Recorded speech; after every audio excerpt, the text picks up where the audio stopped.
Baiklah, kita kembali lagi dalam Tanpa Seba dan selamat menunaikan ibadah salat maghrib untuk Anda yang melaksanakannya. Kita lanjutkan lagi, tadi sempat terpotong, kita lagi ngobrolin mengenai kerajinan. Ini ada sketsa bambu craft dari Sanan Bauran Pleret ya. Oke, monggo silakan Mas Rafiq, lanjut obrolannya. Jenengan tadi sempat mau menceritakan proses awal mulane pripun Mas ini? Proses awal pembuatan sketsa wajah itu yang pertama harus punya sketnya dulu. Oh. Kita buat pola di bambu. Di bambu setelah itu dipahat. Setelah dipahat langsung dikupas kulitnya seperti ini tadi. Oh, habis dikupas terus dimakan. Nggih. Terus dipecah, Pak. Loh, mah dipecah ki ra dadi kok. Dibuat rata seperti ini. Oh. Bambunya dibuat rata buat hiasan gitu. Tadi kan yang penasaran Pak Joko juga penasaran, Pak Kepala Dinas juga soal harga ini Mas. Nah ini lah. Relatif murah, Pak. Weh, pinten kira-kira pinten? Nek sing ngeten iki pinten? Dari segi ukuran berpengaruh sama kesulitan kerumitan berpengaruh. Kesulitan tekstur wajah berpengaruh nggak? Berpengaruh. Rasa pesen berarti semakin elek semakin mahal harus. Semakin mahal ya Pak ya? Iya, karena semakin susah direalisasikan ya Pak. Jelek itu susah dikukis. Aku wis mbaten ngarai pembicaraan nang aku iki. Bukan. Jadi gimana Pak Joko? pembuatannya tingkat kesulitan. Oh, Jadi nek iya, gawe iya. sketsa wajah kayak Sipur tuh kesulitannya sangat. tingkat tinggi ya Pak, makanya mahal ya. Mahal. Oke, baik. Oke, berapa hari sih kalau misalnya bikin itu gambar-gambar ini? 2 hari sampai 3 hari, Pak. Wah, Bisa ya? Oh. Itu full. Boten. Tapi pengerjaannya itu sekaligus 2-3 gitu sekalian finishing gitu, Mas. Oh, Mas Rafiq gambar sendiri? Iya. Atau punya karyawan? Boten. Sendiri? Sendiri. Dari awal sampai akhir sendiri. Berarti jomblo jenengan. Nggih, lepas garap niku, Pak. Ngaku ya, Dek. Ngaku ya padha vokalis iki mau. Diadil duel iki berarti. Terus ini Mas. Ini kan Liverpool. Nggih. Nah, terus ini ada juga tokoh-tokoh. Nggih. Ini harganya beda enggak, Mas? Beda. Oh. Kebanyakan sketsa wajah sama logo komunitas gitu biasanya. Harganya berapa tadi Mas? Dari mulai berapa sampai berapa? Dari 100.000 sampai 150, 200 tergantung ukuran dan kerumitan. Oke. Ini ngapunten Mas. Kula kan saking senenge kalih Persiba Bantul. Nggih. Nggih, kamar kula niku kula Kebaik. tulisi Persiba kabeh kok. Niku kinten-kinten pinten niku? Ukurannya Pun ontong mawon. Ukurannya pinten? Gaya. Loh, paling Sabar, gede Bor, pinten sabar. kendel mawon. Langsung kas niki, Mas. Loh, pripun Pak? Langsung kas ya? Beres. Sip. Mengar jaluk mulane. Kira-kira berapa nek Ya, misalnya ukuran berapa? Kira-kira semeter napa pinten? itu sekitar 200 sampai 300. Larang ya. Semeter iki peringe sing gedene sepiro semeter kuwi. Tapi memang pernah bikin yang besar gitu. Paling besar ukuran 2 meter, Oh. tinggi 2 meter 1 gitu. 2 meter 2 kali 1. meter kali 1 meter. Dalamnya berapa?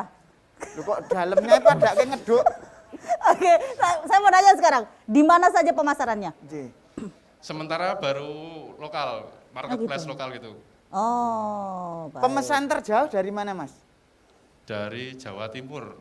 Wah, ya cedak ya. Tak kira kuwi ngendi ngono lho. Ya aduh nek kowe Belum ngepit. sampai ekspor belum berani. Pokoknya Belum ya? baru sekitar tapi sudah omsetnya banyak ya, Mas? Ya alhamdulillah Oke, bisa mencukupi. baik. Ya kalau mau pesen harus ke mana nelponnya atau ada IG-nya? IG pun. IG-nya Rofik Bambu Craft. Oh. Rofek Bambu Craft. Oke. Oh ya, pakai Q Alamatnya? ya? Alamatnya Sanan Bauran Pleret Bantul. Wah, nomor teleponnya pinten? 0858 78 349 532. Nah, pulsa pinten? 10.000 untuk itu. Oh, ya tuku deh ya jebul ngecer. Oke baik, Mas Rafiq terima kasih. Mudah-mudahan dengan adanya dukungan dari Dekranasda, kan Iya. ini ada di sini karena Dekranasda ya.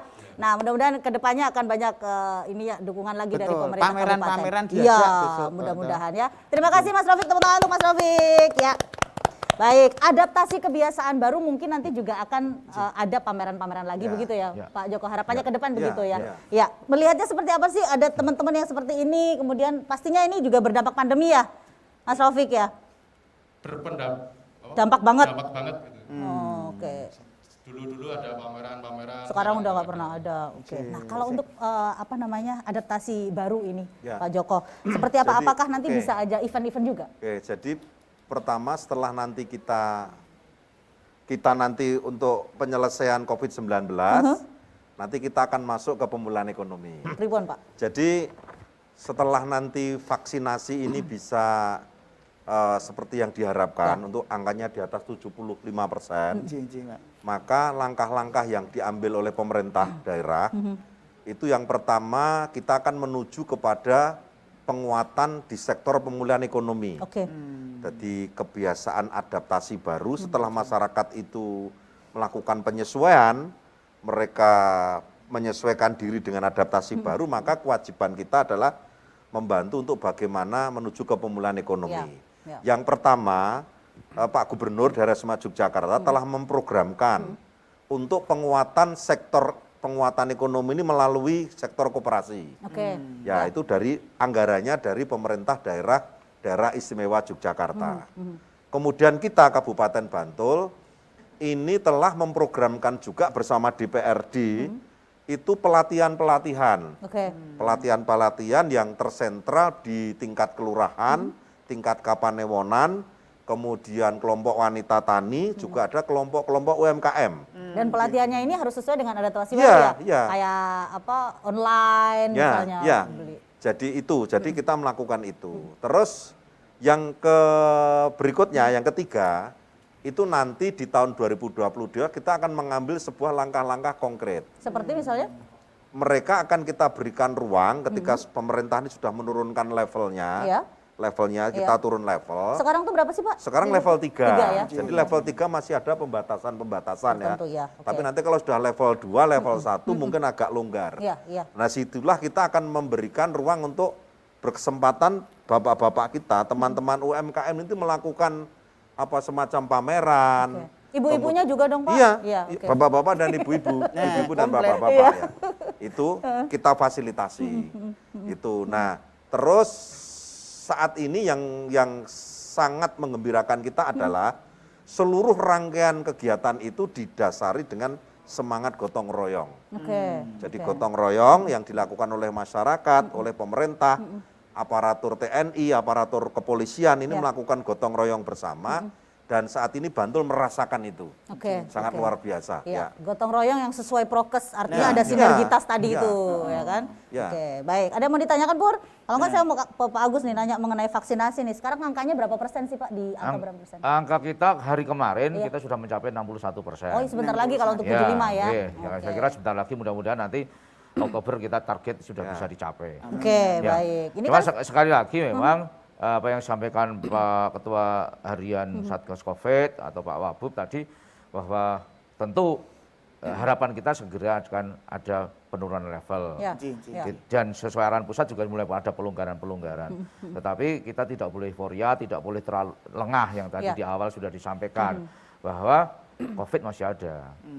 Jadi kita tetap beraktivitas dengan target-target ekonomi dan target-target sosial, kegiatan-kegiatan sosial, tetapi protokol kesehatan harus tetap dijaga. Oke. Karena ancaman itu tetap masih mengintai. Kita melihat perkembangan di negara-negara sahabat, negara-negara maju juga terjadi. Hari ini juga Singapura terjadi lonjakan lagi. Iya, iya. Jadi kalau kita tidak hati-hati, kita belajar dari daerah lain, dari negara lain yang kemudian karena levelnya turun, kemudian buka masker, berkerumun, kemudian tidak jaga jarak, akhirnya terjadi lonjakan lagi. Sayang usaha kita yang sudah mati-matian, sudah sangat keras, masyarakat sudah sangat terpepet, kemudian kita akan gagal ada gelombang lagi Gara-gara- hanya karena kita lengah. Oke. Jadi kebiasaan baru tetap harus kita jaga, artinya kita hidup tetap berdampingan dengan COVID, tetapi kegiatan-kegiatan ekonomi, kegiatan-kegiatan sosial masyarakat tetap jalan dengan protokol kesehatan. Oke. Ya. Kalaupun nanti insya Allah kita berharap pandemi ini berakhir, Ya. nanti akan menjadi tetap masih ada Ya. COVID tentu, Ya. tidak mungkin Ya, harus hilang. mau nggak mau harus berdampingan ya. Ya, mungkin menjadi endemi. Ya. Nah, endemi itu juga kita juga harus tetap membiasakan diri merubah supaya kita tidak terjadi lagi seperti ini. Oke. Ya. Tetap waspada lah Ya, begitu. waspada karena Ya, ya, virusnya ya. ini lihat agak julik ini. Julek. Julik. Sulit katanya. Begitu nyerang nggak bisa, mereka kemudian merubah strategi, bermutasi diri Iya, iya, seperti iya, yang kemarin terjadi, kita diserang Delta sampai kalang kabut. Ya. Iya, Ya, iya, nanti iya, jangan iya. sampai kita ada varian-varian baru, varian of concern dari apa yang dideteksi WHO kemudian masuk di kita. Kita harus hati-hati kalau Oke. ada kasus 3T, tracing, testing, treatment tidak boleh lepas Oke. meskipun sudah kasus seperti ini. 3T dan 3M. Nah, Ya. iya. Jadi masyarakat juga harus mensukseskan program-program yang sudah dianjurkan. Betul, bukan tugasnya Pak Wabub juga, Ya. bukan tugasnya Pak Agus juga gitu. Pak, Ya. kira-kira ada sanksinya nggak sih Pak kalau misalnya kita ada yang melanggar gitu Pak? Di dalam Satgas kita itu memang ada divisi penegakan hukum, Gakum ya. Dan Pak Kapolres, Pak Dandim, dan Satpol PP ini lebih kepada melakukan edukasi kepada Oke. masyarakat. Oke. Artinya untuk mencegah terjadinya pelanggaran terkait dengan COVID-19. Jadi kami sangat appreciate ya pada Pak Kapolres, Pak Dandim, Satpol PP, dan juga kawan-kawan Satgas. Ini Iya. betul-betul mereka melakukan turun ke bawah untuk mengedukasi. Oke. Sebelum terjadi pelanggaran mereka diingatkan dulu. Sehingga kalau toh terjadi pelanggaran itu sangat ringan. Iya, iya. Taruhlah contoh misalkan di warung maskernya nggak dipakai. Nah. Itu paling diperingatkan Pak Kapolres terus ya suruh nyanyi Indonesia Raya. Oh, Suruh oke, baca oke, oke. Pancasila. Jadi gitu. lebih ke hukum sosial ya? Ya, gitu. Artinya kalau sampai hari ini kemudian ada sanksi hukum, itu alhamdulillah di Bantul belum ada. Belum ada ya. Karena memang menurut saya ini keberhasilan bapak-bapak kita ya, Polres, Kodim, Satpol dalam rangka melakukan edukasi itu. Dan saat ini yang sedang kita lakukan Ya. terus-menerus Ya. adalah kita adanya pengadaan masker, Mbak. Oh, oke. Karena begitu Untuk- adaptasi baru, Oke. kita turun level, Ya. masker ini harus tetap dipakai. Oke. Disiplin harus dipakai. Pak Bupati kemarin sudah memberikan arahan Ya. untuk anak-anak siswa kita. Iya. Ini harus bagaimana kita upayakan bisa mendapatkan masker. Oke, Ya. dan itu mereka sudah ini loh pertemuan tatap muka loh Pak. Ya. Ya, oke. Mudah-mudahan harapan-harapan yang baik ini benar-benar terjadi di Kabupaten Bantul. Sekali Amin. lagi, bukan hanya tugas beliau-beliau berdua ya, tapi juga tugas semuanya seluruh warga Kabupaten Bantul gitu ya. Matur nuwun Pak Joko, matur nuwun Pak Ya, Agus, sama-sama, sehat Mbak terus Fira, untuk Mas Pur. panjenengan Mungkin sedoyo sebelum aja. ditutup, Iya, satu iya. detik ya. Monggo. Mumpung saya pakai kostum ini, saya ulangi lagi. Oh, boleh, silakan. Adaptasi baru kan. Jadi kita memberikan semangat kepada teman-teman kita Ya. Persiba. Ya, ya. Yang hari ini berulang tahun terus giat latihan Oke. supaya bisa mendongkrak Bantul. Oke. Tetapi Tetap disiplin berprestasi. prokes tetap. Oke, baik. Terima kasih, selamat ulang tahun untuk Persiba dan dengan ini TVRI kami Jogja memang istimewa. Wah. Baik, kita pamit dulu. Saya Fira Maya dan juga Sugi Panjang. mohon undur diri. Kita ketemu lagi di lain kesempatan. Sampai jumpa. Wassalamualaikum warahmatullahi wabarakatuh.